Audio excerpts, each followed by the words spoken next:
Thank you. Good afternoon. Happy World Water Day and second day or third day of spring. I'd like to call this meeting of the Assembly Committee on Natural Resources to order. Madam Secretary, would you please call the roll? Assemblywoman Anderson? Present. Assemblywoman Black? Here. Assemblywoman Brown May? Here. Assemblywoman Carlton? Assemblywoman Cohen? Assemblyman Ellison?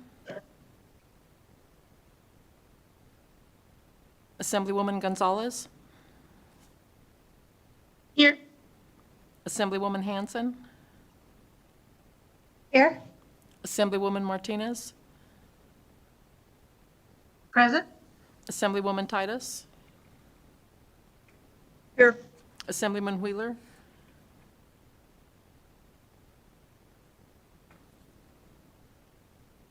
Here. Chair Watts? And I am here. Thank you. Please mark Assemblywoman Carlton and Assemblyman Ellison present as they arrive. I will be sure to keep an eye out for them. They are busy in another committee at the moment, but will be here as soon as they can. With that, we have a quorum. Before we get started, I'll go through a few housekeeping items as usual. Members, if you can please keep your microphones muted when you're not speaking. That helps us keep down background noise. For members of the public, there are a range of ways that you can participate in our meetings. Information on how you can participate can be found on every meeting agenda for our committee, as well as the help page at the Nevada Legislature's website. You can find a link to the help page in a header at the top of every page at that website. People must register in advance to participate, and you can submit opinion polls or call in via phone. You can also send written comments to our committee manager's email address before, during, or up to 48 hours after the meeting. And again, that can be found on our website or on a committee agenda. Exhibits and amendments must be submitted electronically in PDF form to our committee manager no later than 4 p.m. on the business day prior to the meeting. Amendments must include the bill number, a statement of intent, and contact information. All exhibits can be found on the Nevada Legislature's website, where you can also sign up for our personalized legislative tracking service. And we ask that all public comments and testimony be limited to 2 minutes so that we can accommodate speakers and get through our agenda in a timely manner. With that, we will go to our first order of business today, which is a bill draft introduction. Committee received a bill, and as you know, the vote to introduce the bill is not an indication of support. It just gets the bill down so it can get a bill number and come back to our committee. We have BDR 26-718, which revises various provisions relating to public lands. With that, do I have a motion to introduce this bill? So motion. Oh. I believe I had a first from Vice Chair Cohen. Do I have a second? I'll second it. Thank you. A second from Assemblywoman Gonzalez. Is there any discussion on the measure? On the motion, I should say? Hearing none. Madam Secretary, will you please conduct a roll call vote? Assemblywoman Anderson? Yes. Assemblywoman Black? Yes. Assemblywoman Brown May? Yes. Assemblywoman Carlton? Assemblywoman Cohen? Yes. Assemblyman Ellison? Assemblywoman Gonzalez? Yes. Assemblywoman Hanson? Yes. Assemblywoman Martinez? Yes. Assemblywoman Titus?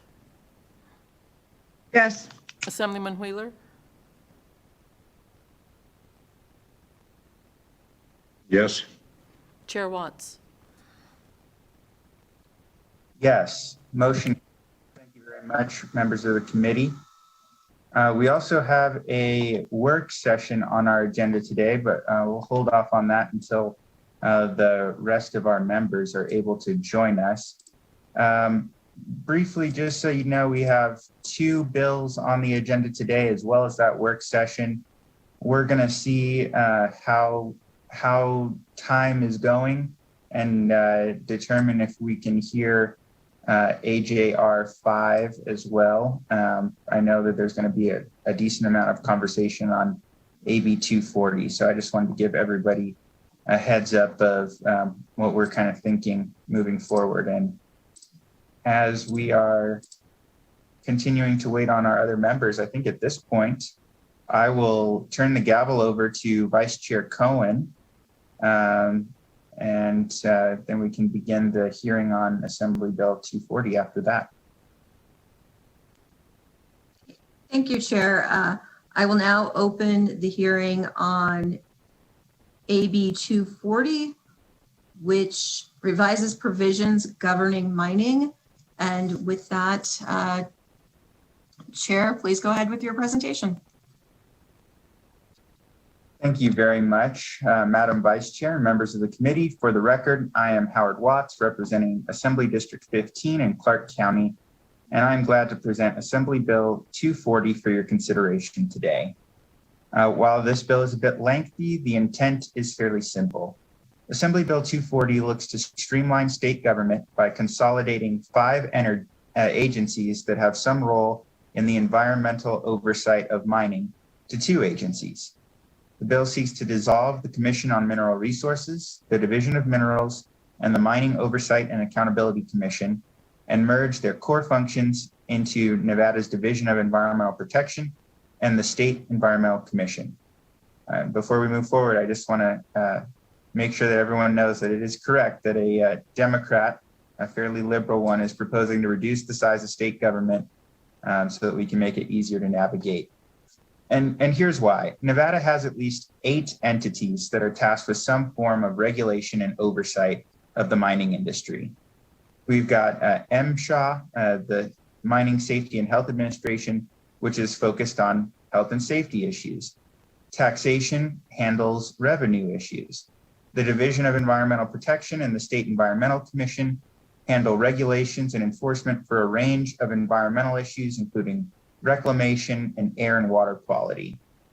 The Commission on Mineral Resources handles the filing of mining claims, exploration, oil and gas permitting, geothermal, and dissolved minerals permitting and regulation. Although the latter is also partly covered by NDEP, the Division of Environmental Protection. The Commission and Division also take on certain educational, economic development, and advocacy roles for the industry. Meanwhile, the Mining Oversight and Accountability Commission was designed to try and consolidate all of the information from these other agencies into one place to provide a holistic view on the industry's compliance, as well as a forum where the public could raise issues. Under AB 240, the state would house all of the permitting and environmental regulation for minerals in one place, so members of the public know where to go. It would also separate out the advocacy and economic development responsibilities from any regulatory responsibilities. And before I move forward, I want to be clear about what this bill is not intended to do. It is not seeking to disparage or halt the mining industry in any way. It's not intended to increase or decrease existing regulations or to imply that any previous decisions that have been made in regulation or permitting were somehow improper. It's not intended to lay off all of the existing staff or halt or get rid of any of those key services that the division provides in its regulatory and oversight role, including exploration, oil and gas permitting, and securing abandoned mine lands. I believe that instead what this proposal can do is provide some efficiencies and reassure the public that Nevada has the gold standard in mining regulation. And for the members of the committee and the public, that is an intended pun. With that, I'd like to briefly go over each of the entities that are being addressed in this bill. First is the Commission on Mineral Resources. It was created in 1983, is made up of 7 members appointed by the governor. 6 of those members must have direct experience in the mining industry, including exploration, large-scale mining, oil and gas, small-scale mining, and geothermal energy production. They're charged with keeping informed with minerals policy, making recommendations on such policy, and adopting the regulations for programs housed within their purview, which, as I mentioned, include oil and gas, abandoned mine land reclamation, among others. The Division of Minerals is housed under the Commission on Mineral Resources. Its administrator is appointed by the Commission, and its duties include encouraging and assisting in the exploration and development of minerals, oil and gas, and geothermal energy, sharing information to educate the industry, maintaining a register of all such operations and their annual production, and carrying out any programs that are prescribed by statute and by regulation. Those programs include recording mining claims, managing the reclamation bond pool, and identifying and securing legacy abandoned mine lands. It also includes permitting and environmental compliance for oil and gas, including fracking and the plugging of abandoned wells, geothermal energy, and in collaboration with NDP, dissolved mineral resources. The concept of AB 240 is to move these programs and associated staff, regulations, etc., into the Division of Environmental Protection, which also conducts permitting and compliance for mines, particularly related to maintaining air and water quality, and particularly for larger scale mining projects. The rulemaking authority would be transferred from the Commission on Mineral Resources to the State Environmental Commission, which includes the agency leaders for wildlife, our departments of wildlife, agriculture, forestry, water resources, and the Board of Health, along with gubernatorial appointees representing engineering or contractors, conservation, reclamation, and the general public. The idea is that we'd have one regulatory body with diverse perspectives and one administrative agency handle all things mining when it comes to permitting and environmental oversight. I believe the activities to encourage and support the industry are best left to the Governor's Office of Economic Development, which has played a supportive role in these endeavors, and I think will continue to do so. And education could be handled by entities such as our State Geologic Survey, the McKay School at UNR, and the Nevada Mining Association, which I believe should also lead on matters of advocacy. With that, let's look at the other entity under this bill, the Mining Oversight and Accountability Commission, or MOAC. This entity was created in 2011 and is intended to be a one-stop shop to ensure the industry was properly overseen by all of the other agencies, that it was meeting its fiscal, environmental, and safety responsibilities, and that there was additional review of regulations affecting the industry. However, after a few years, the activity of the MOAC slowed down, and the last meeting of the body was in December 2015. Since then, it has lost and never regained sufficient appointments for a quorum. And given that, and the simplification from the consolidation that I just mentioned earlier, AB 240 proposes the elimination of this body. The bill has many sections, so instead of walking you through them all, I'll provide a high-level overview. Again, it dissolves the Commission on Mineral Resources and the Division of Minerals, and it transfers all of their regulations, authority, programs, fees, and budgets to the State Environmental Commission and Division of Environmental Protection. The MOAC, the Oversight and Accountability Commission, is proposed to be eliminated in its entirety. And I'll note that in general, this is accomplished through the repeal of certain sections of statute, and you can see the lead lines at the end of the bill. And a lot of this is done by changing the definition of commission and division where it's referenced in existing statutes. So where before the commission was the Commission on Mineral Resources, we changed the definition to refer to the State Environmental Commission. Where it was the Division of Minerals, we change it to now mean the Division of Environmental Protection within the Department of Conservation and Natural Resources. Section 52, I'd like to draw your attention to, and it specifically ensures that all existing regulations, contracts, and actions that have been taken remain in effect following the transition. The other sections at the end of the bill ensure that as the statutes are updated, that everything is moved over to this new place.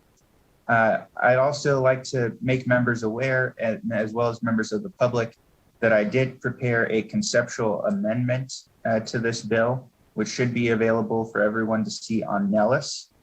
The conceptual amendment makes a few additional changes in line with the intent of the bill. Some of the reports that under current statute are set to go to the Mining Oversight and Accountability Commission were proposed to instead be sent to the State Environmental Commission, including on health and safety, as well as on revenue.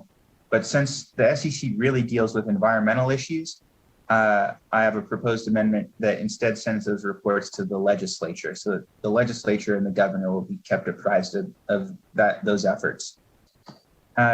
In addition, I'm removing some additional language that relates to the encouragement and support of the industry from our existing statutes.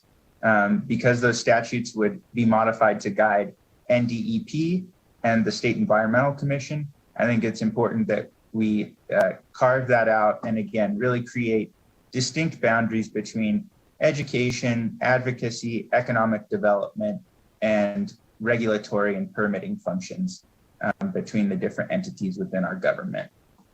It also removes the proposed alternative language that would have NDEP take on a consulting role for commemorative minting that is currently held by the Division of Minerals, since I don't think that would be required under the proposed realignment.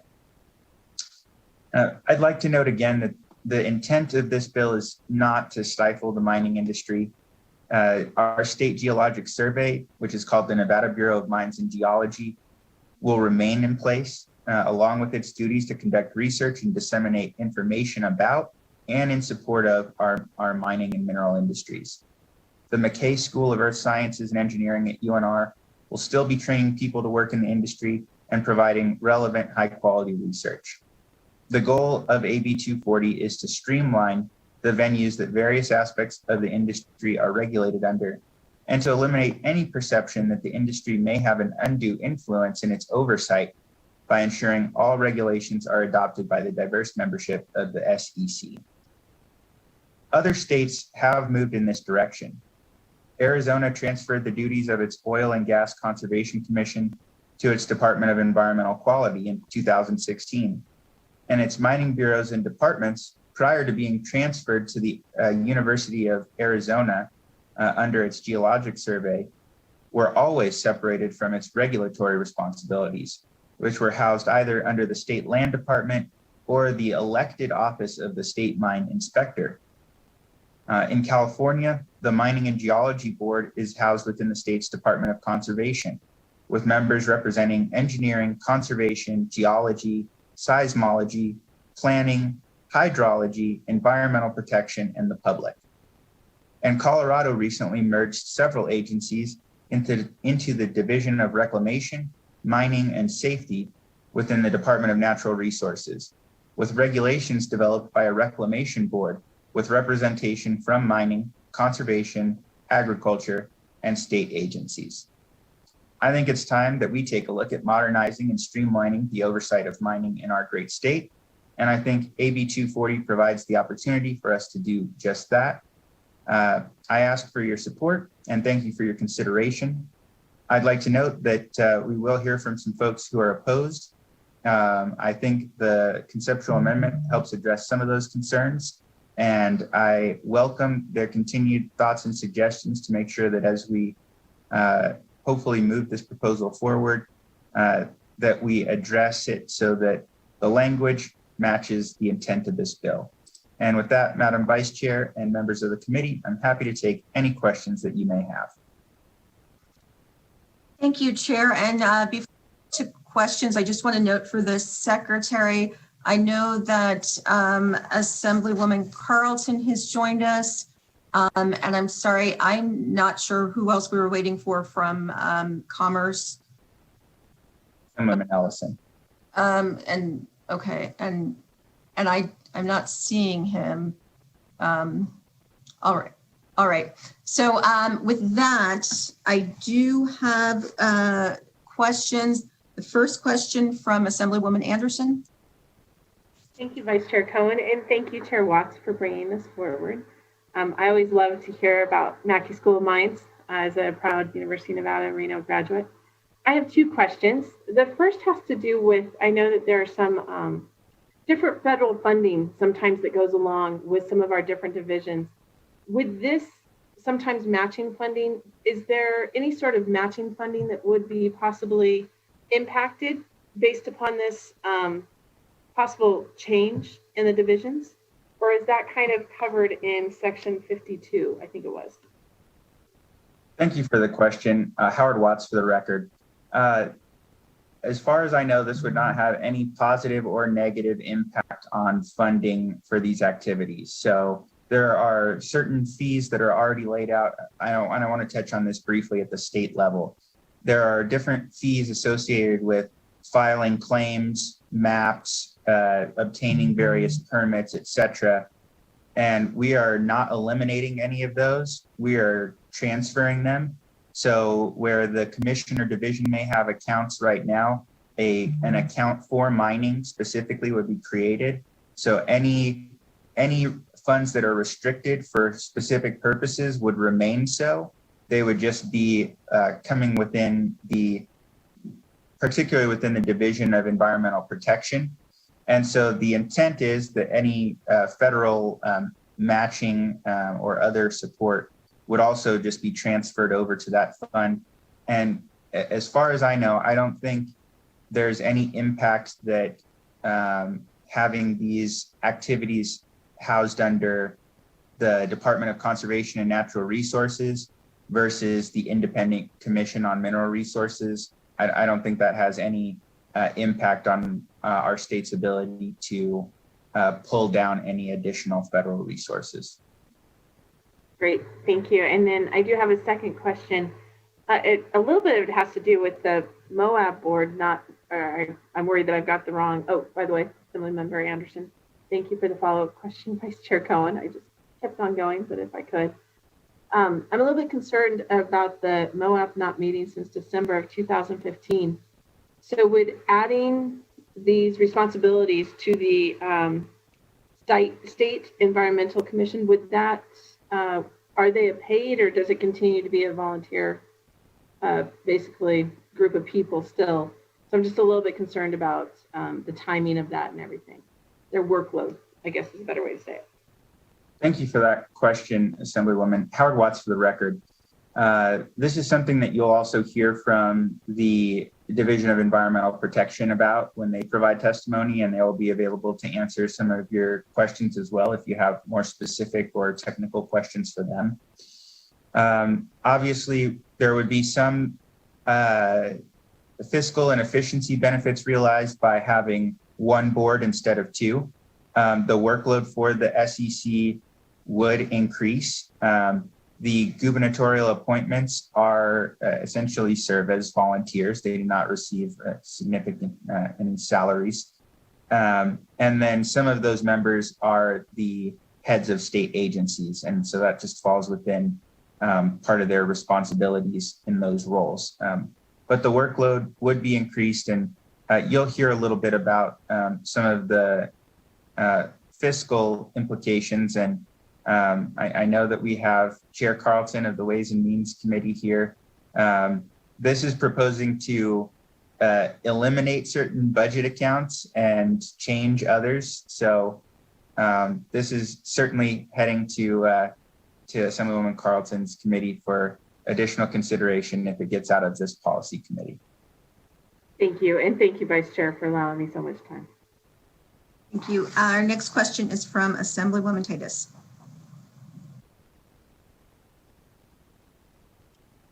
Thank you, Madam Vice Chair, for the ability to ask a question.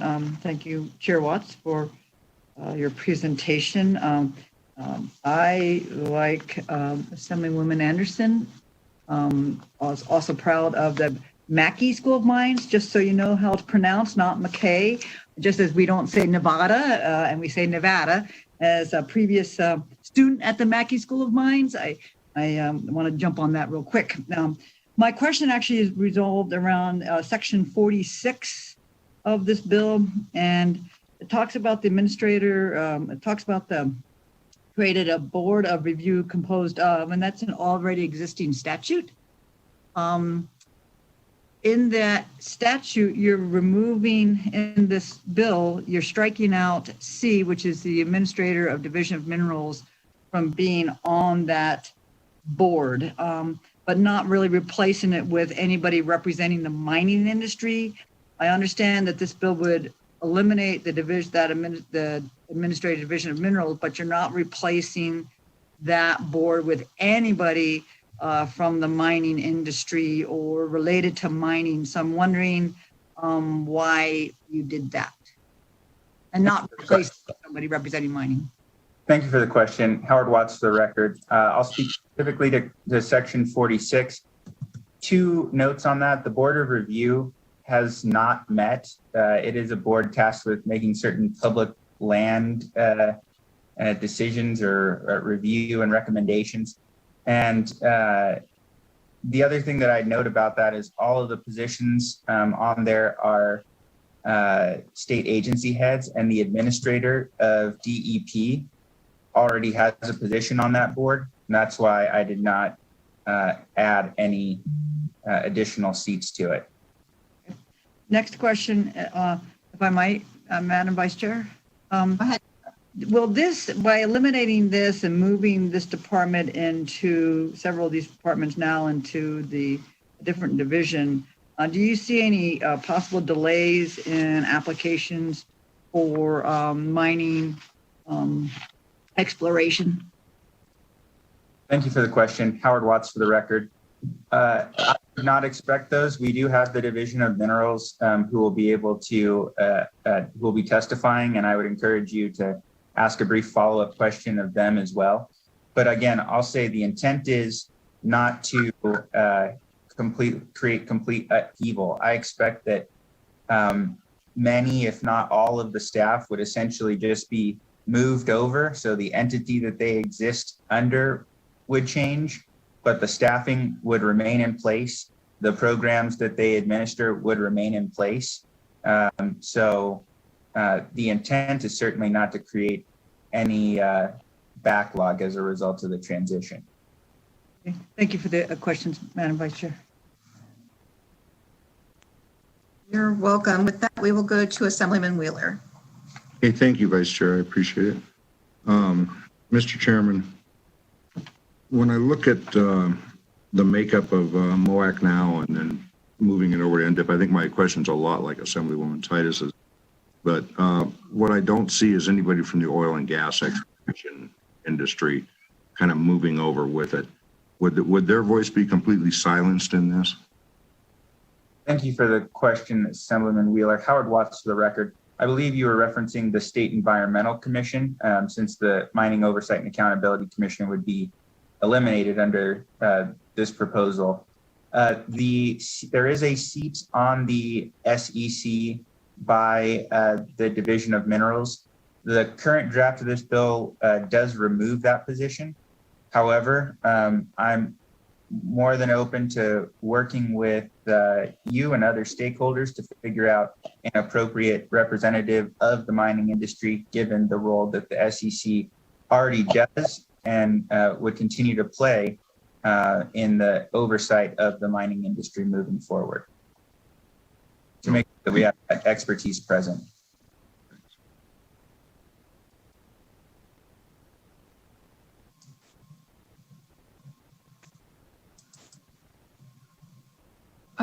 Mr. Wheeler, did you have a follow-up or anything else? You'll find this hard to believe, but no. Okay. With that, we will move on to Assemblywoman Hanson. Thank you, Madam Vice Chair, for the opportunity, and good afternoon, everyone. Chairman Watts, we're talking, I'm all for streamlining, but sometimes streamlining creates a whole lot of other situations and burdens and costs and such. So this is a pretty heavy lift, an awful lot of reshuffling. Is it realistic for an effective date of June 21st, 2021? Thank you for that question. Howard Watts for the record.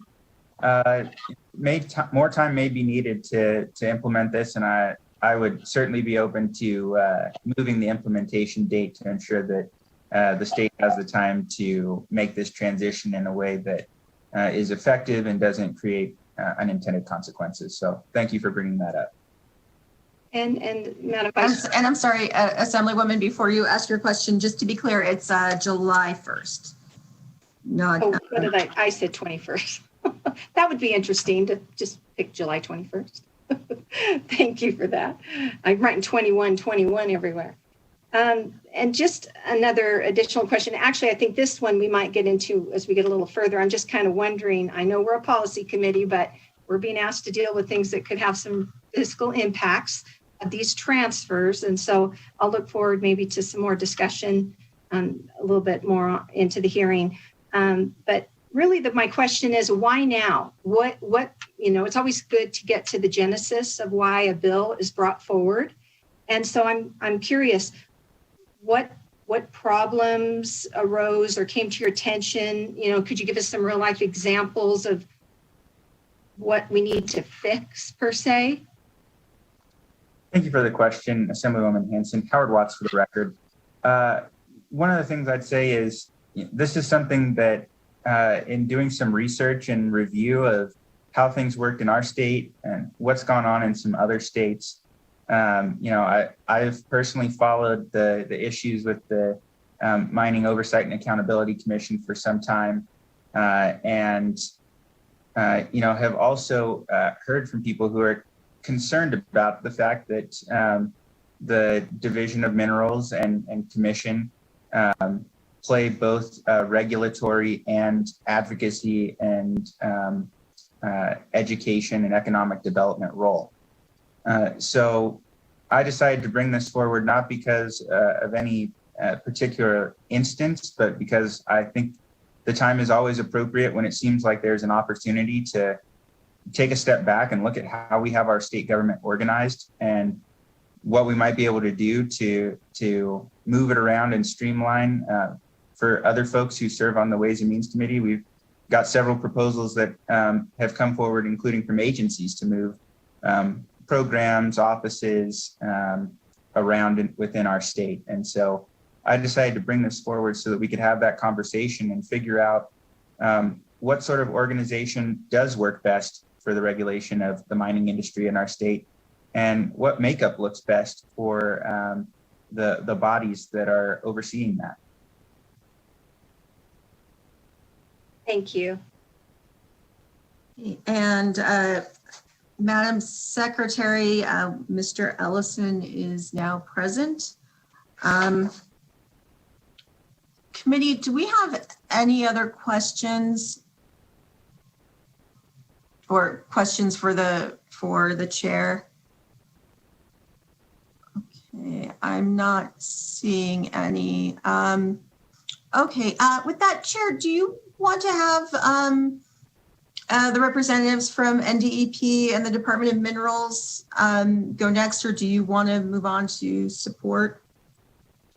Thank you, Madam Vice Chair. I think in keeping with how we've had our committee meetings operating, it would be my recommendation that we proceed through support, opposition, and neutral, and then I believe in neutral, although we may need to check with Mr. Bisher, depending on what his position is.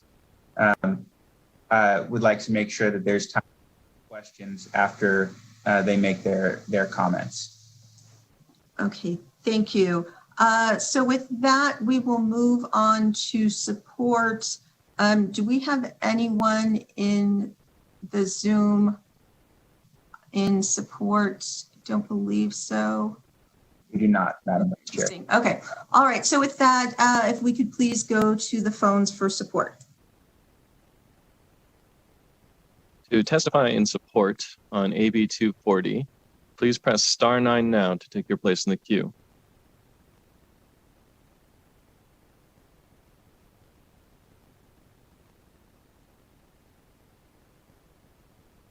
Caller with the last 3 digits 732, please press star 6 to unmute. Please slowly state and spell your name. You will have 2 minutes and may begin. Hello, my name is Kyle Davis.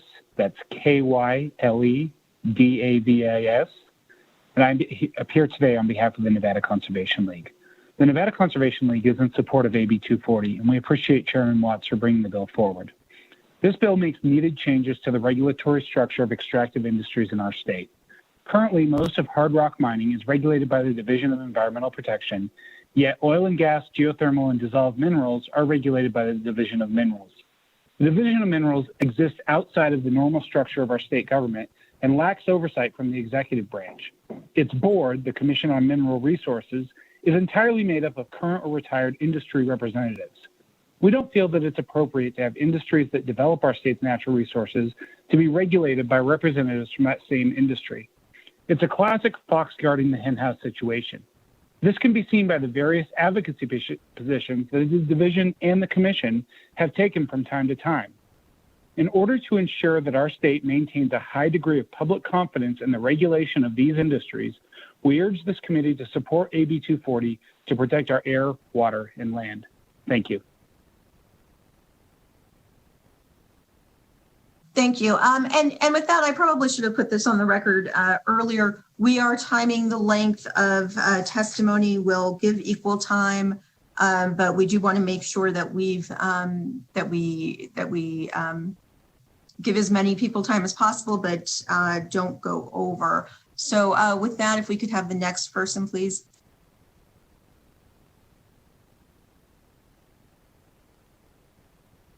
Caller with the last 3 digits 792, please slowly state and spell your name for the record. You will have 2 minutes and may begin.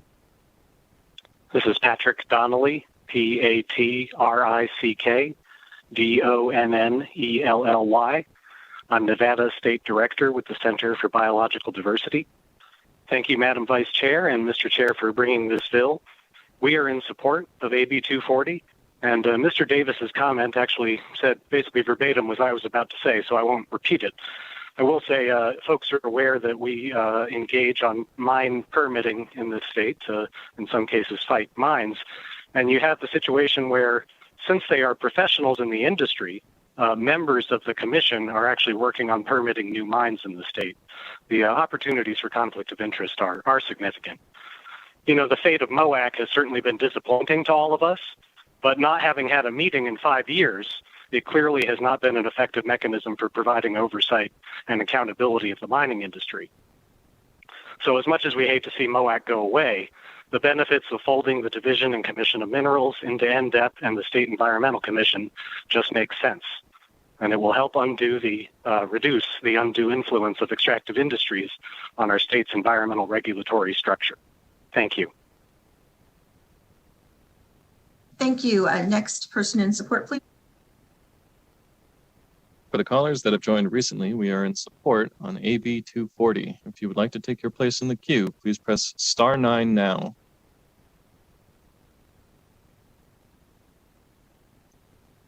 Vice Chair, it seems we have no more callers in support at this time. Thank you. With that, we will go to callers in opposition, please.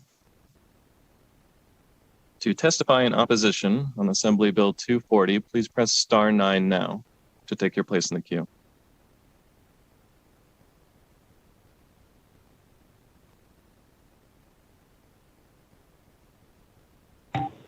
Caller, you have 2 minutes. Please slowly state and spell your name for the record, and you may begin. Hello, my name is John Hatter, Hadder. I am the Executive Director of Great Basin Resource Watch, Nevada-based public interest organization. We've been working with communities to protect our land, air, water, and culture from the adverse effects of mining and extraction since 1995. Great Basin Resource Watch is only opposed to AB 240 because of the elimination of the Mining Oversight and Accountability Commission. Moax is needed as a meaningful public forum on regulation and policy of mining and extraction in Nevada. The State Environmental Commission is a quasi-legal body that does not serve this role. Currently, we are grappling with the reality of mining operations that will need to treat polluted water for hundreds of years, largely from acid mine drainage. For example, the Phoenix mine expects treatment of roughly 330 million gallons of polluted water annually with no end in sight. This issue of long-term management and water treatment at mine sites is a growing problem in Nevada and across the United States. Phoenix is not an isolated case. Recently proposed Thacker Pass lithium mine is also expected to require active treatment for at least 300 years. Nevada regulations are silent on what we call treatment in perpetuity and will allow permitting of mines that will require management in perpetuity. Recently, the state of Colorado passed regulations addressing this aspect of modern mining. This is only one of a number of policy and regulatory considerations that need an open and transparent public forum for deliberation so that well-considered statutes and regulations can be developed. The Moax Commission has and can be an excellent vehicle to discuss possible policy and regulatory considerations where all parties are present. The legislature and the governor needs to follow the existing law and appoint members to the Moax and get on with the business of reviewing and modifying needed regulations on mining in the state of Nevada. I thank you very much for your attention. Thank you. Next person in opposition, please.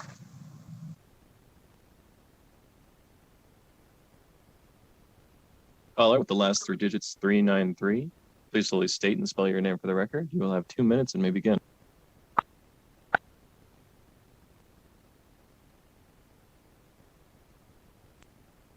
Caller with the last three digits 393. Please press *6 to unmute and you may begin. Good afternoon, Chairman and Madam Vice Chair and members of this committee. For the record, my name is Ian Bigley, spelled I-A-N-B-I-G-L-E-Y, and I'm representing the Progressive Leadership Alliance of Nevada, PLAN. PLAN opposes AB 240. This was not an easy position for us to take, as both the Nevada Division of Minerals and the Nevada Commission on Mineral Resources should be dissolved. However, this cannot come at the expense of the Mining Oversight and Accountability Commission, MOAC, which serves as a much-needed watchdog on mining regulation. The Division of Minerals and Minerals Commission serves as a state-paid PR agency for the mining industry. According to state statute NRS 513023, members of this commission are required to be extractive industry insiders. We believe that it's a clear conflict of interest to have individuals working in extractive industries to direct the formulation of administrative policies for a regulatory agency ostensibly established to oversee mining. Furthermore, the Division of Minerals purpose, as stated on its webpage, is to encourage and assist mining. We do not believe that a multi-billion-dollar industry led by international corporations requires an entire government agency to assist its effort. As much as we'd like to see the eliminations of the Minerals Commission and the Division of Minerals, we are not prepared to sacrifice MOAC. 10 years ago, PLAN fought for the establishment of MOAC, and the legislature established it to stop the piecemeal approach to oversight of the mining industry in Nevada. MOAC has been inactive since 2015 due to a failure of our state leaders to appoint members. This failure is not based off process or any inherent flaw with MOAC. Rather, it is a political failure of our elected representatives' fears of the mining industry. If the governor thinks that MOAC can't be sustained because lack of government appointment, then he needs to dissolve all other boards that are created through the exact same appointment process. It would be one thing if this was a practical matter, but it's purely political. We stand in opposition to AB 240 and believe the public's voice in mining regulation should not be muzzled due to the inability of the governor to uphold his responsibilities to the people by making the necessary appointments to the commission. The problem is not MOAC. The problem is our government's unwavering support for corporations at the expense of Nevadans. Thank you. Thank you. Next person in opposition, please.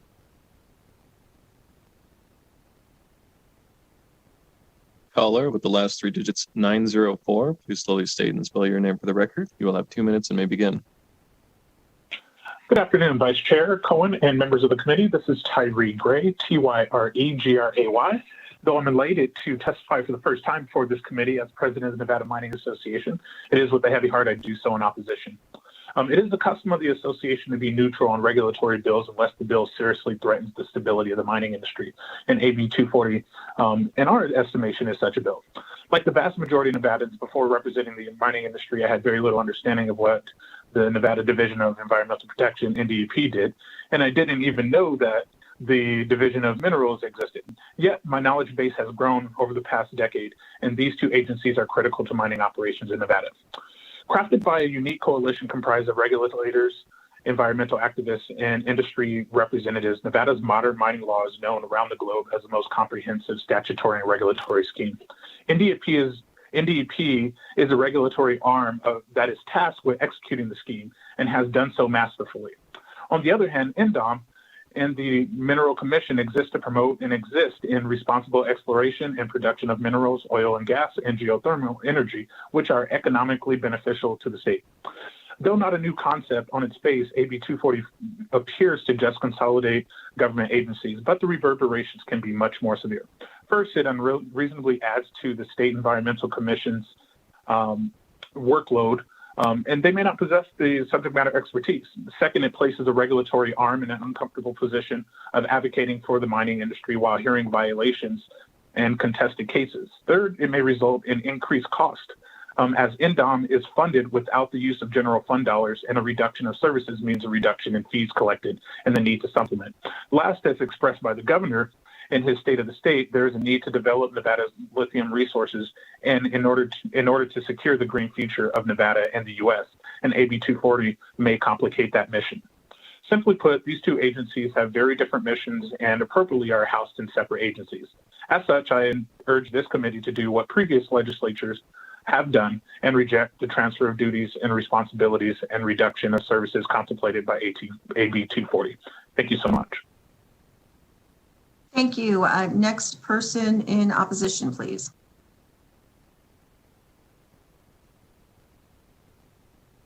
Caller with the last three digits 323, please slowly state and spell your name for the record. You will have 2 minutes and may begin. Yes, my name is Steve Walker, Stevewalker. I represent Eureka County. Eureka County is opposed to AB 240 as written. We are reviewing the amendment and trying to understand what it does to address concerns. We fully support strong oversight and regulatory programs over the mining industry. Our stance is that NDEP has provided this important role effectively and adequately for over 30 years. The Division of Minerals and Mineral Commissions have a very different mission, one more of advocacy for the industry. This is not misplaced. We see this mission as inconsistent with NDEP's. The same is true for the State Environmental Commission, and we should not add the responsibility of the Mining Oversight and Accountability Commission, Moax, to their already full docket.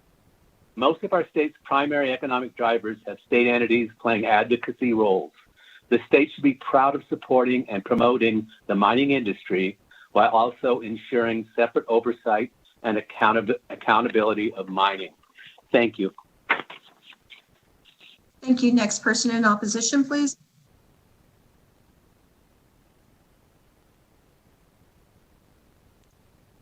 Caller with the last three digits 664, please slowly state and spell your name for the record. You will have 2 minutes and may begin. Lynn Volpe, LYNNE-VOLPI.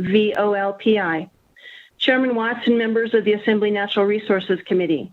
The Women's Mining Coalition is a grassroots organization with members nationwide who work in all aspects of the mining industry and advocate for it.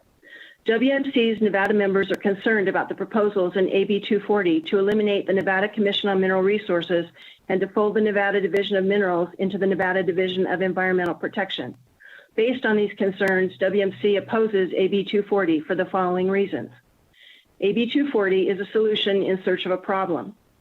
Because AB 240 would not achieve any cost savings, there are no fiscal reasons for it. Dissolving NCMR would eliminate a public body of subject matter experts that develop NDOM's policies and regulations and provide valuable recommendations to the governor and legislature pertaining to the state's mineral, oil and gas, and geothermal resources. NDOM's mandate to encourage mineral exploration and production and assist companies involved with these efforts does not fit well with NDEP's primary mission as the state's mining regulatory agency. Getting rid of NDOM would eliminate a frequently used and trusted source of information that is widely used by other Nevada state agencies, Nevada county governments, federal regulatory and land management agencies, and the public. NDOM's Abandoned Mine Land Identification and Safety Abatement Program provides essential services to the state that significantly reduce public safety hazards associated with abandoned mine lands. NDOM's bond pool provides an important and efficient way for small mineral exploration companies to obtain financial assurance reclamation bonds for their exploration activities. Women's Mining Coalition appreciates this opportunity to provide testimony in opposition to AB 240, demonstrating why the proposal to eliminate the NCMR and to integrate and consign the functions of NDOM to NDEP is not in the state's best interest. Thank you. Thank you. Next person in opposition, please. Caller with the last three digits 531. Please slowly state and spell your name for the record. Please press *6 to unmute, and you may begin.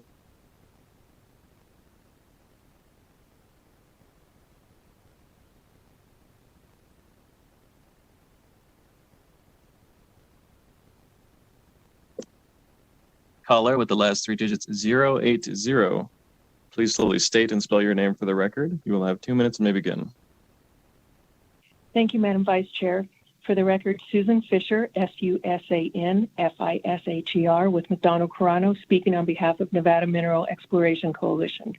The coalition is a nonpartisan grassroots group of individuals and small companies engaged in or servicing the mineral exploration in Nevada, and we are opposed to AB 240. You will find our position letter in your exhibits. A number of the comments that I had planned to make have already been made. And there's a lot more detail in our letter than I can provide in a 2-minute statement. The Assembly Committee on Natural Resources, until this session, was called Natural Resources, Agriculture, and Mining for a good reason. These industries are the backbone of our state.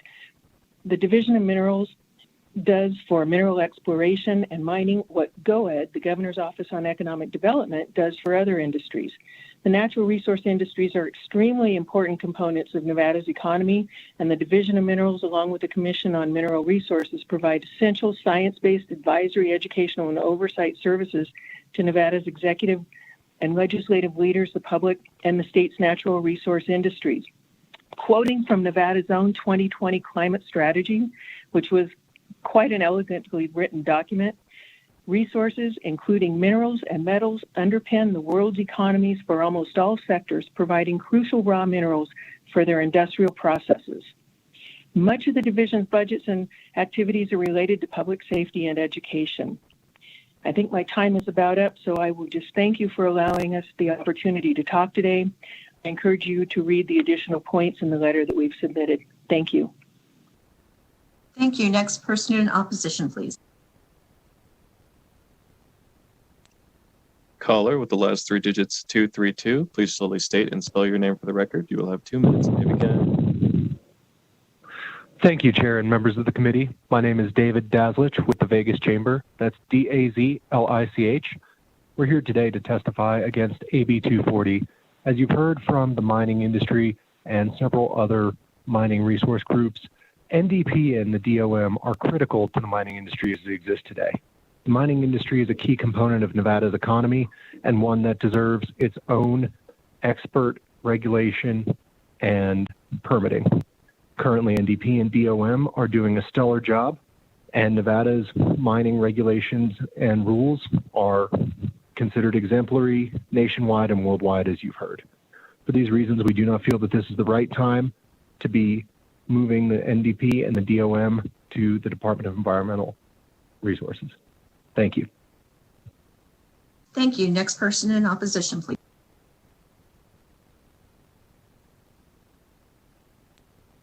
Caller with the last three digits 531. Please press *6 to unmute. Please slowly state and spell your name for the record. You will have 2 minutes and maybe.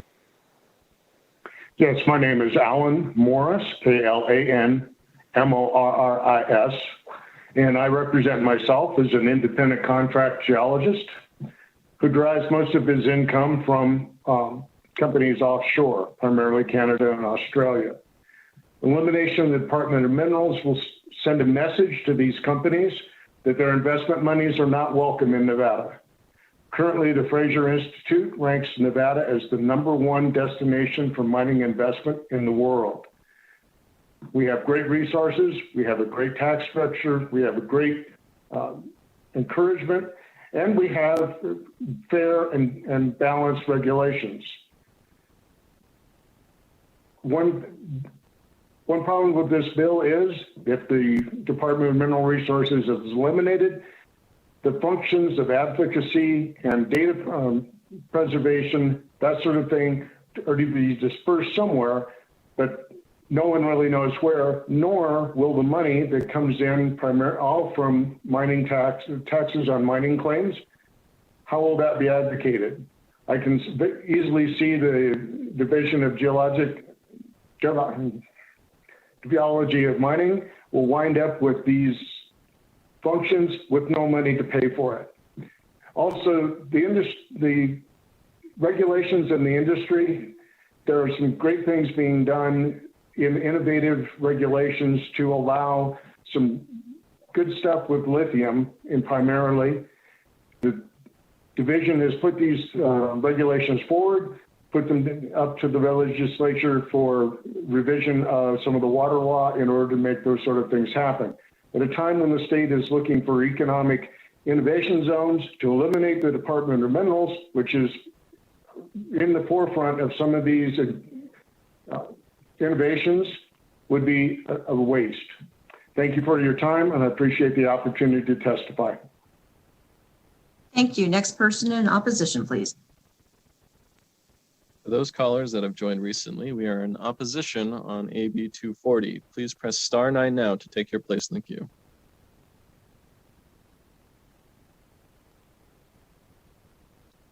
Vice Chair, it seems we have no more callers in opposition at this time.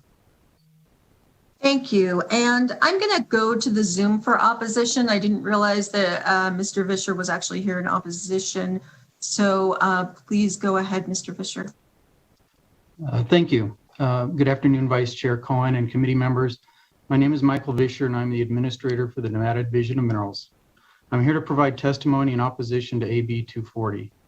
The Nevada Division of Minerals is part of the Commission on Mineral Resources. The commission is made up of seven governor-appointed members who are each chosen for their knowledge of a specific facet of the Nevada mineral industry. As the bill calls for the dissolution of both the commission and the division, I'd like to provide some historical context on these two entities, the roots of which can be traced back to 1943, when the Nevada Legislature in its 41st session established the Mining Advisory Board, then as now its members appointed by the governor.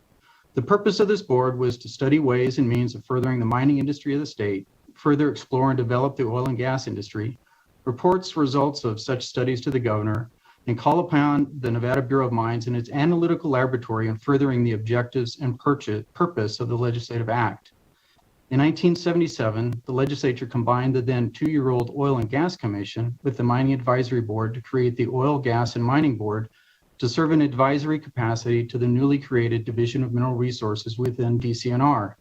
It was the responsibility of this office to study the means of furthering the mining industry, develop the oil and gas industry, evaluate federal policies in this area, and administer the oil and gas conservation law.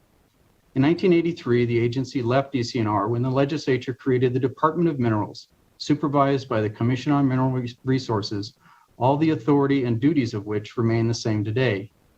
Sweeping departmental changes occurred in 1993, and the department was changed to the Division of Minerals within the newly created Department of Business and Industry. This only lasted for 6 years when the legislature, in recognition of the importance of the mining, oil, gas, and geothermal industry to Nevada, moved the division for the last time, and it became the standalone, non-cabinet, executive branch agency consisting of the Commission on Mineral Resources and the Division of Minerals.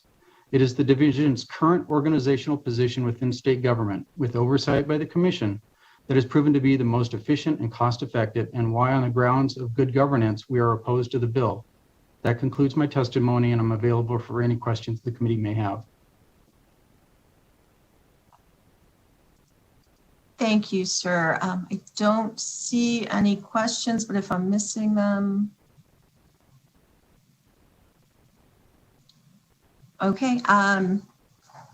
Thank you. I don't see any questions. Do we have anyone else on the Zoom who was in opposition?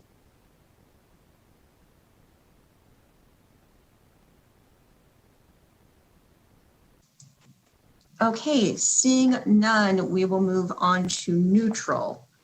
So I believe we have Mr. Lovato on the Zoom in neutral. If you'd like to go ahead, sir. Good afternoon, Vice Chair Cohen, members of the committee, Greg Lovato, Administrator of the Nevada Division of Environmental Protection, testifying neutral on AB 240. NDEP and the Division of Minerals, or NDOM, coordinate in several areas.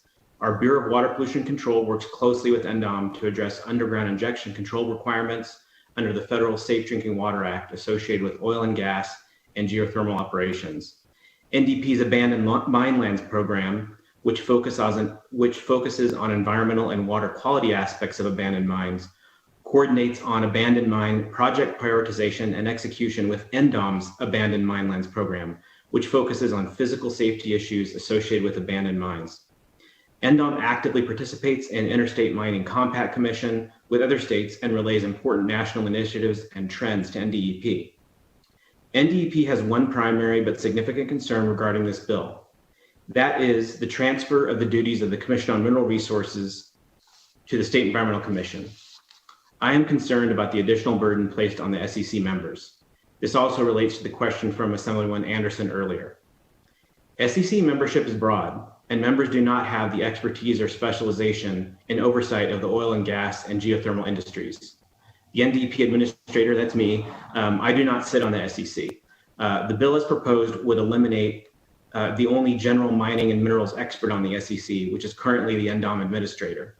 The primary role of the SEC is to review and approve NDEP's proposed rulemakings, levy administrative penalties for the air program, and to review any final NDEP decisions that are appealed. Appeals may be brought on permits, enforcement actions, or other final agency determinations. NDEP anticipates keeping the SEC busy with the existing workload of significant rulemakings, air enforcement penalty hearings, in addition to any other appeals that may arise.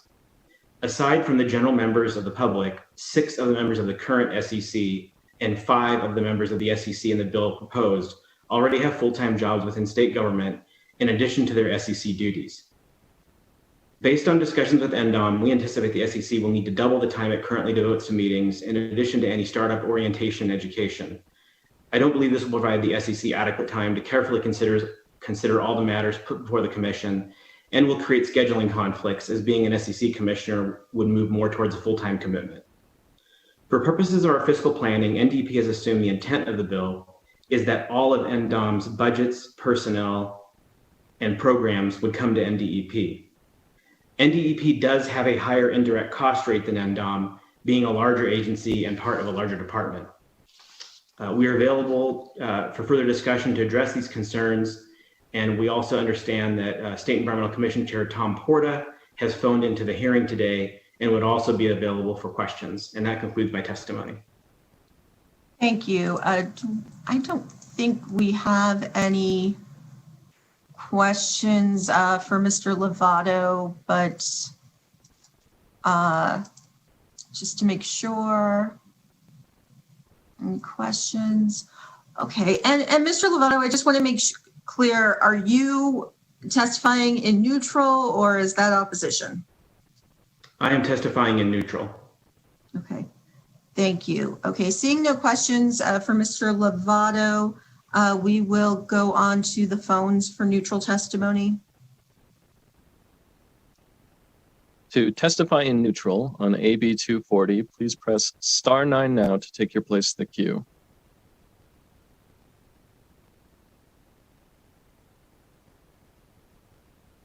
Vice Chair, it seems that there are no callers in neutral at this time. Okay, do we have, I don't think we have anyone else on Zoom in case I missed someone. If there's anyone else on the Zoom in neutral, please wave your hands. Nope. Okay, seeing no testimony, Chair, if you would like to make a final statement. Yes, thank you very much, Madam Vice Chair and members of the committee for your consideration. I actually couldn't agree more with opposition on some of the points that they've made. Regulation and advocacy should be separate. However, the Division of Minerals holds regulatory responsibility for our oil and gas, geothermal, and dissolved minerals programs. As we heard during some of the testimony, it is clearly recognized as an advocate for the industry. And I don't think that there's anything wrong with advocacy for the industry, as well as some regulation to make sure that they're responsible. I think that those two shouldn't be combined, and that's why I'm proposing that all of those regulatory responsibilities be moved over from the Division of Minerals to NDEP. This is not an attack on mining. As you heard, this consolidation has aspects of it that don't appeal to environmental advocates either. I would be fine with leaving the Division of Minerals as an advocacy and the commission as advocacy entities. I thought it was simpler and would create more efficiencies for the government if we had those responsibilities taken up by the Governor's Office for Economic Development, which, as we heard, does that for a range of other industries in our state, and I think has the background and expertise to do that. Just to be clear, the staffing wouldn't go away. The bond pool would still exist and continue to function. The abandoned mine lands program would still continue. And as we just heard from the Division of Environmental Protection, there's a lot of areas where there's crossover, communication, collaboration. And I think that those areas would be strengthened by housing a lot of these programs in one place. To the point around having mining expertise on the State Environmental Commission, I will commit right now to the members of the committee to make an additional amendment to ensure that there is a position with specific mining expertise on that entity under this proposal, and look forward to working with those in opposition and others on the effective date of the legislation and anything else that could assist in making this, guaranteeing that this would be a smooth transition that follows through on the intent of the bill as I've laid out. So with that, I thank you again for your time and consideration and ask for your support on Assembly Bill 240. Thank you, Chair. With that, we will close the hearing on Assembly Bill 240. Before we move on to AJR 5, Chair, do you want to do the work session since we have all members present, or do you want to wait until after AJR 5? Yes, please. Can we do the work session? So if that's all right, may I take the gavel back briefly? By all means. All right, thank you. Members of the committee, we're going to do our work session real quick. We have one item on our agenda for work session today. It's Assembly Joint Resolution 3. With that, I'll turn it over to Mr. Stinisbeck to lead us through the work session document on this item. Thank you, Chair Watts. For the record, Jan Stinisbeck with the Research Division of the LCD. And Assembly Joint Resolution 3 was heard in this committee on March 10th, and it urges various actions relating to the protection and conservation of land and water. Specifically, the measure does the following: expresses support for the goal of protecting 30% of the lands and waters in Nevada and across the United States by 2030. It urges the President and the United States Congress to support a long-term goal of protecting 50% of the planet, inland waters, and oceans. And finally, it urges government entities to take certain actions to address these goals. Thank you, Chair. Thank you very much, Mr. Stinisbeck, for the presentation. Are there any questions for Mr. Stinisbeck about the resolution? Can we have a comment regarding the resolution now, or do you want to?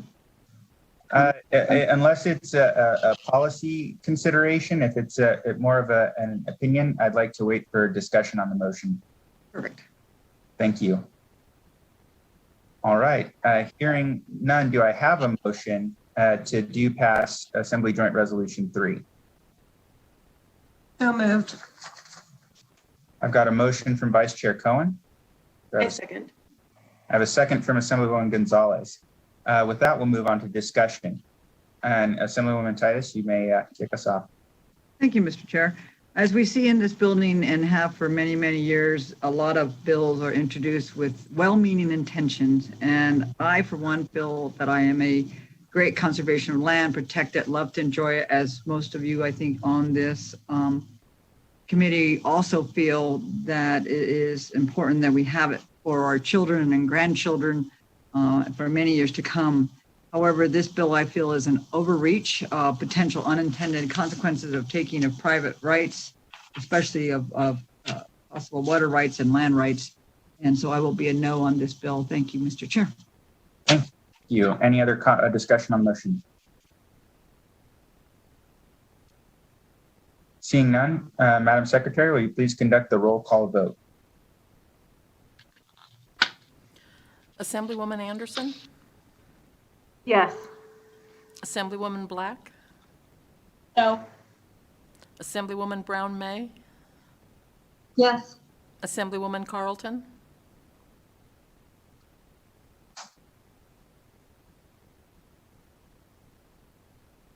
Assemblywoman Cohen? Yes. Assemblyman Ellison? No. Assemblywoman Gonzalez? Yes. Assemblywoman Hanson? No. Assemblywoman Martinez? Yes. Assemblywoman Titus? No. Assemblyman Wheeler? No. Assemblywoman Carlton?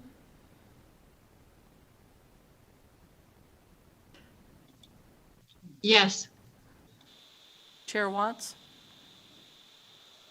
Yes. Thank you, members. With that, the motion carries. I will assign the floor statement to Assemblywoman Gonzalez.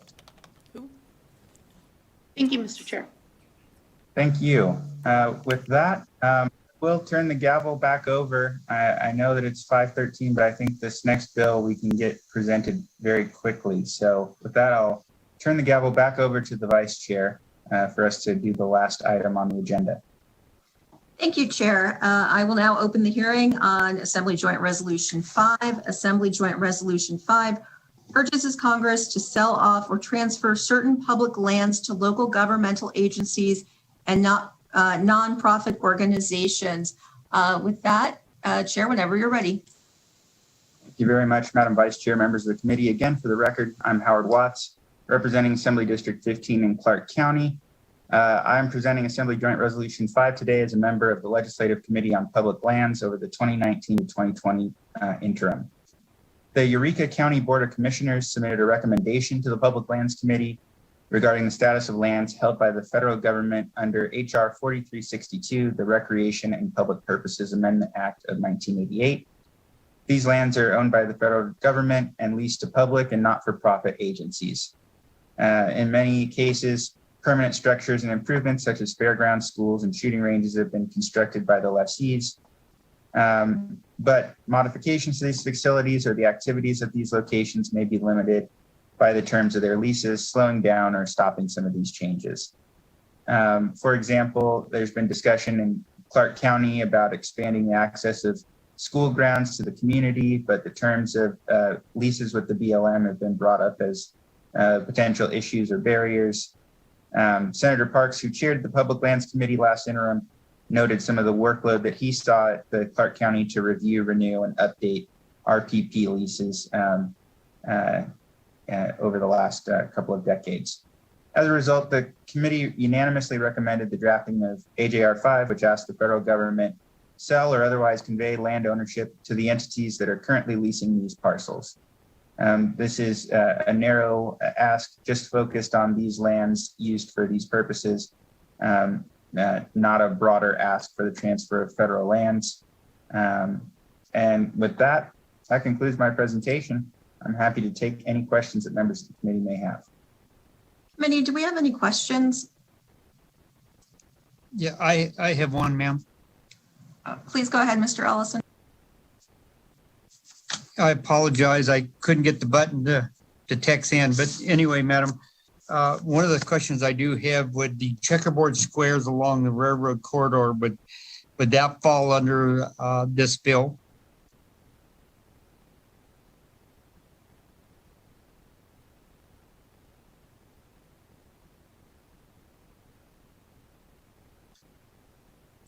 Sorry for that. Assemblyman Ellison, Howard Watts for the record. Only if those parcels were RPP lands.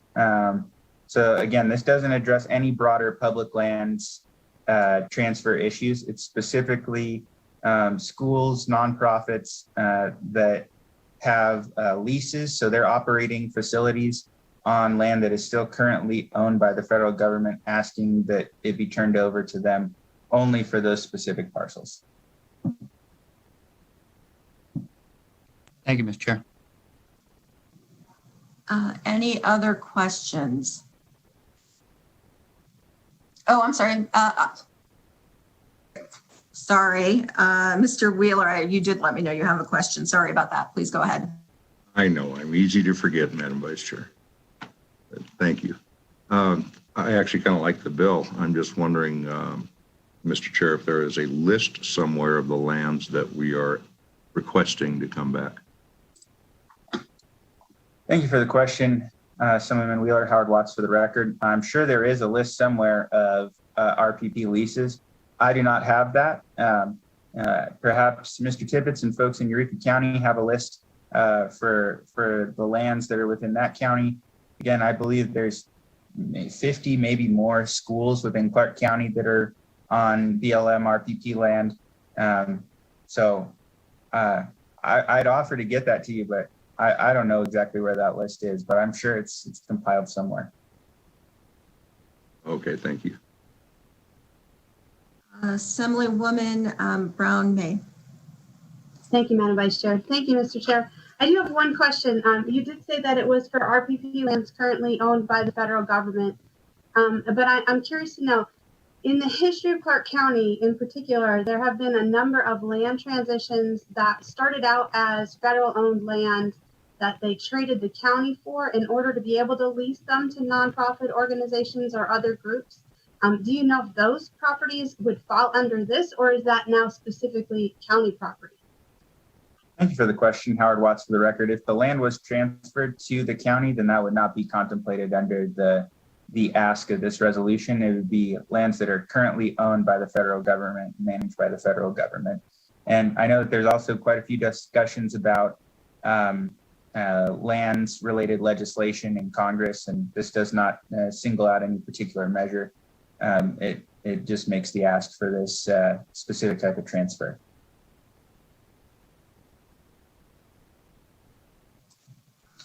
I have a question about the not-for-profit. So in this situation, if something happens and a nonprofit had received the lands and the nonprofit went, I don't know what the proper term is for a nonprofit, out of business, then the land just is handled as part of the closing of the nonprofit as any land would have been handled as part of that closing? Thank you for the question, Vice Chair. Howard Watts for the record. Assuming that the intent of this resolution was followed out by Congress and the transfer was made, the ownership of that land would be with the nonprofit, so it would be held as any other private entity when they go out of business or something else happens. You know, they could choose to transfer it or handle it however they see fit. Okay, thank you. Committee, do we have any other questions? Okay, seeing none. And I'm sorry, Chair, I think I forgot to ask if you had anyone else presenting with you. Was there, before I started questions, is there anyone else you have speaking? Thank you for asking. Howard Watts for the record, no, nobody else to present. We can go ahead and move on to testimony. Great. Okay, with that, do we have anyone in support on the Zoom? Seeing none, let's go to the phones for support, please. To testify in support on AJR 5, please press *9 now to take your place in the queue.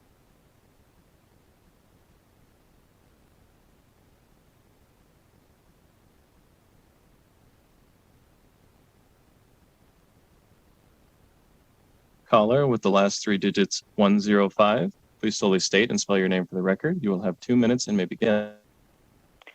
Good afternoon, Chairwoman and Committee. My name is Lynn Chapman. I'm the State Vice Chair for Nevada Families for Freedom. That's LYNNCHAPMAN.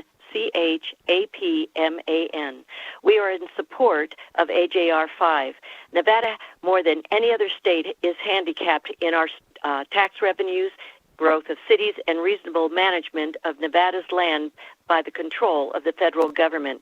None of the states east of the Mississippi River are burdened by control of their land by the federal government because the federal government only controls 4% of their land.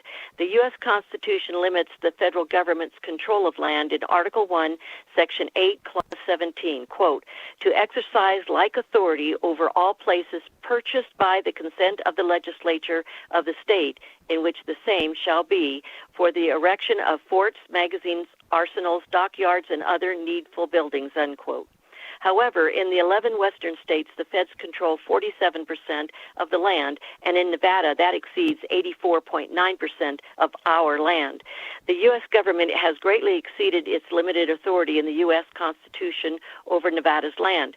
Counties like Lincoln County in our state, as testified during this legislative session, are welfare counties because so much of their land is controlled by the feds that they do not have sufficient tax base to support their county. This is wrong, and it hurts Nevada's citizens. Today, the feds control approximately 640 million acres of land, and after decades of very poor management, many are calling on the states to take a larger role. Does the Bureau of Land Management really need to have 247 million acres? Does the Forest Service really need more? I'll just ask you to stick to speaking to the bill, please. Oh, I thought I was. I'm just talking about the what the federal government has taken over in our state, and that's what we're concerned with. We like this bill, and we would like to see it go forward. And so we just wanted to point out how much the federal government has taken over the land, and we need to get it back to the schools and nonprofits in our own state. This is our land. We should be able to have that. So I'll just end by saying that AGR is a small step in the right direction. Thank you. Thank you for your testimony. Next person in support, please. Caller with the last three digits 323. Please slowly state and spell your name for the record. You have 2 minutes. You may begin. Good evening, Madam Chair and Committee. For the record, my name is Steve Walker, Stevewalker. I'm representing Eureka County. Obviously, Eureka County supports AJR 5. This resolution came from one of the requests Eureka County made to the Interim Public Lands Committee. The resolution would be improved if there was a change in the language where it speaks only to the transfer of lands where, quote, permanent public infrastructure has been built, unquote. Some of these leases have planned infrastructures that have yet to be built. The resolution should request all lands under a lease, regardless of what is permanently built on them. It is critical to understand and acknowledge that the federal lands under these leases went through a thorough, big, and rigorous planning and analysis process in the first place under the Federal Land Policy and Management Act, FLPMA, and National Environmental Policy Act, NEPA. The disposal of lands planning and classification process through FLPMA and NEPA require coordination with all stakeholders, including and not limited to federal and state resource management agencies, local governments, and land user interest groups and individuals, including environmental groups. Coordination at the planning and management level has been employed for decades since the inception of FLPMA. I think that was 1976. We assert that the methodology and protocols require FLPMA and NEPA to evaluate these lands in a BLM resource management plan is by far more integral and provides a proven and usable tool for land use classification and allocation. The protocol is substantiated through on-site evaluation, ecological site correlation, and existing and historical land management implications. FLPMA has strict criteria limiting how lands can even meet the standards to be labeled as suitable for disposal to then offer as a lease. Thank you for letting me provide testimony. Mr. Walker, I just want to confirm if there are any changes you're seeking to the bill, that's no longer support. So are you in support or in opposition? I apologize, Vice Chair. I muted them prematurely. If they're still on the line, they can press *6 to unmute.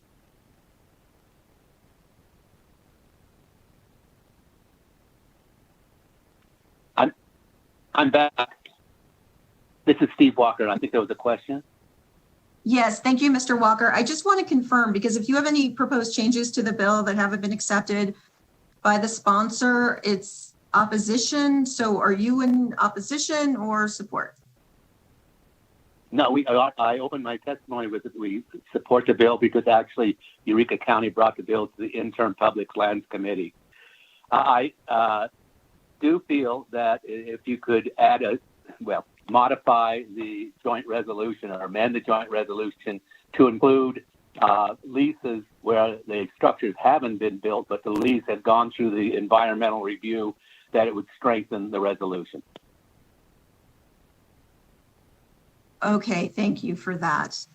I could add, we're supportive. We're supportive as is, but that would improve the resolution. Thank you. Okay, thank you for that. With that, we will move on to the next person on the phones in support, please.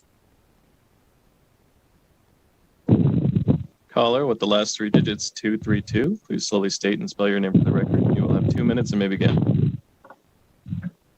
Thank you, Chair and members of the committee. For the record, my name is David Dazlich, D-A-Z-L-I-C-H, and I'm the Director of Government Affairs for the Vegas Chamber.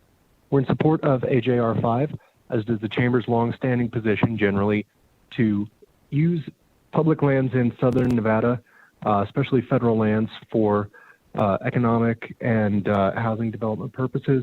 Most especially, I will note, it was noted in the presentation, some of these CCSD locations and the difficulties they have in dealing with the BLM. We would like to see those lands disposed to the local governments. We're in support of AJR 5. Thank you. Thank you. Next person in support, please. Caller with the last 3 digits, 280. Please press *6 to unmute. Please slowly state and spell your name for the record. You will have 2 minutes and may begin. Thank you, Chair and members of the committee. My name is Colby Prout, C-O-L-B-Y-P-R-O-U-T. I'm the Natural Resources Manager for the Nevada Association of Counties.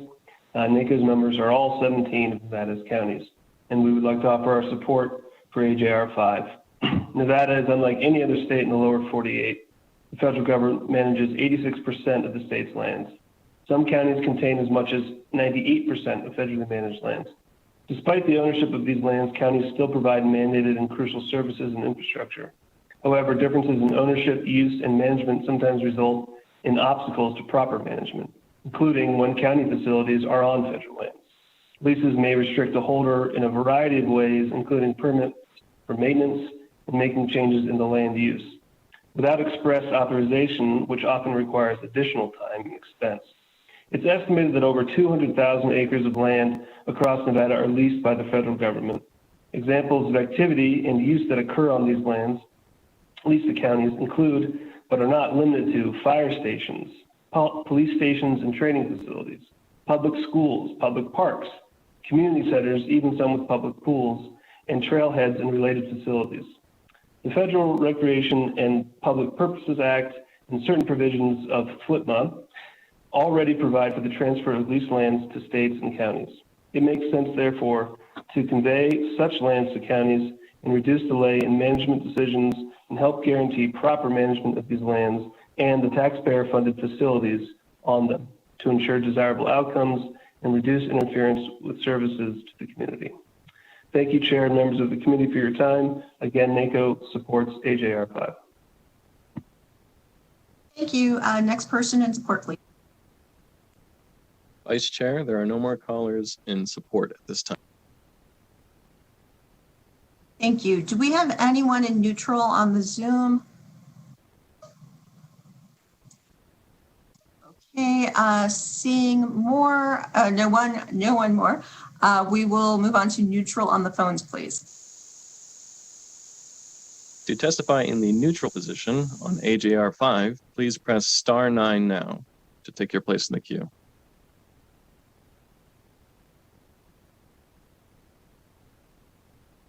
Caller with the last 3 digits, 792, please press star 6 to unmute. BPS, I'm sorry, I skipped opposition and jumped to neutral. Is it, so let's hear this person and just see where they are and then go back to opposition. Cut out the opposition. No problem.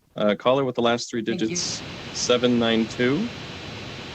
Please slowly state and spell your name for the record. You will have 2 minutes and may begin.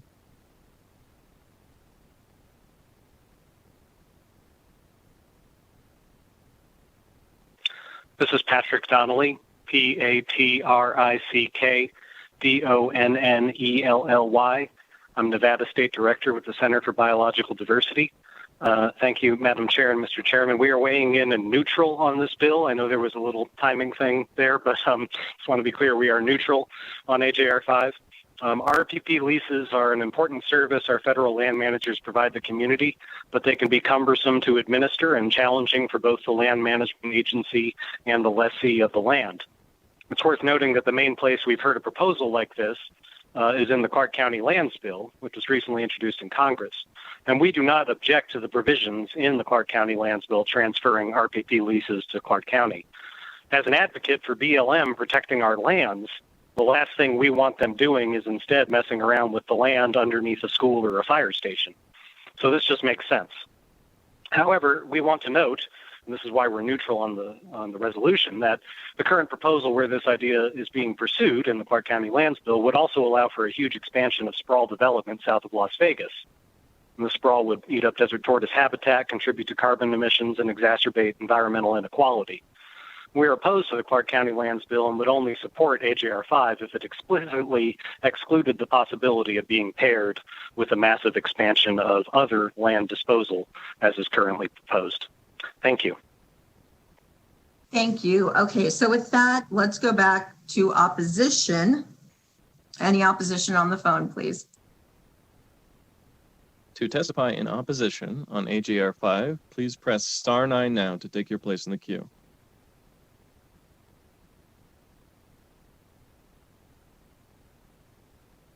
Caller with the last 3 digits, 732, please press star 6 to unmute. Please slowly state and spell your name for the record. You will have 2 minutes and may begin. Hello, my name is Kyle Davis. That's KYLEDAVIS, and I appear today on behalf of the Nevada Conservation League. We are opposed to AJR 5. The resolution makes the claim that the sale or transfer of these public lands to state and local governments or nonprofit organizations can improve land management outcomes. We see very little evidence to support this. The fact is, the Recreation and Public Purpose Program works well and allows for development of projects of public benefit. If all lands under RPP leases were transferred, it could open them up for sale to private entities that would not utilize them for public purposes. Such a transfer could also unnecessarily increase costs to nonprofit organizations by forcing them to buy land and pay property taxes with no discernible benefit. Thank you. Thank you. Next person in opposition on the phones, please.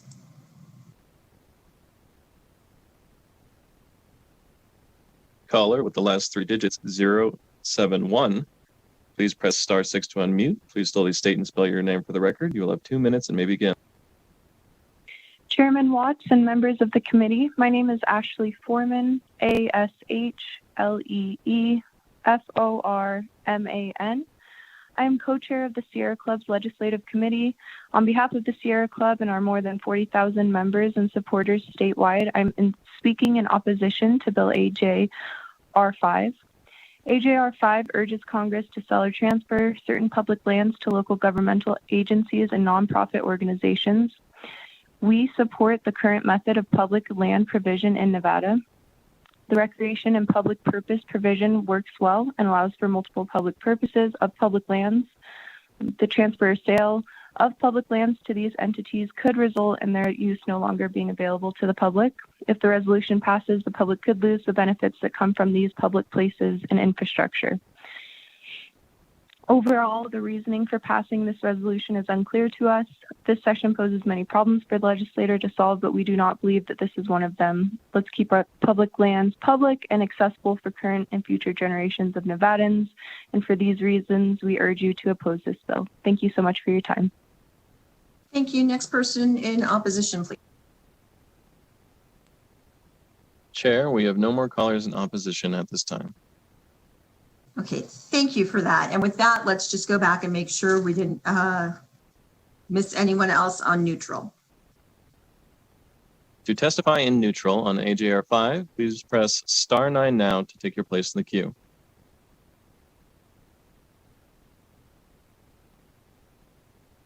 Vice Chair, it seems that we have no callers in neutral at this time. Thank you. With that, I will ask the chair if you'd like to make any closing comments. Thank you. I waive my closing. Okay, and with that, I will close this hearing on AJR 5 and turn it back over to the chair. Thank you very much, Madam Vice Chair.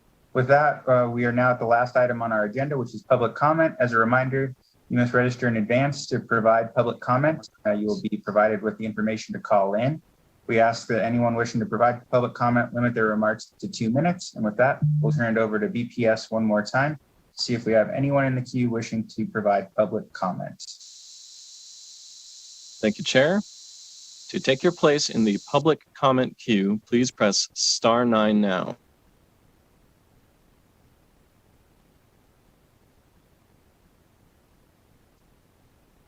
Chair, the public line is open and working, but there are no callers at this time. Thank you very much again, Broadcast Production Services, for helping our members of the public and agencies participate in today's meeting. Thank you to the members for your time, attention on all of the items on our agenda today. With that, our next meeting will be on Wednesday, March 24th at 4 p.m. And happy Conservation Lobby Week. This meeting is adjourned.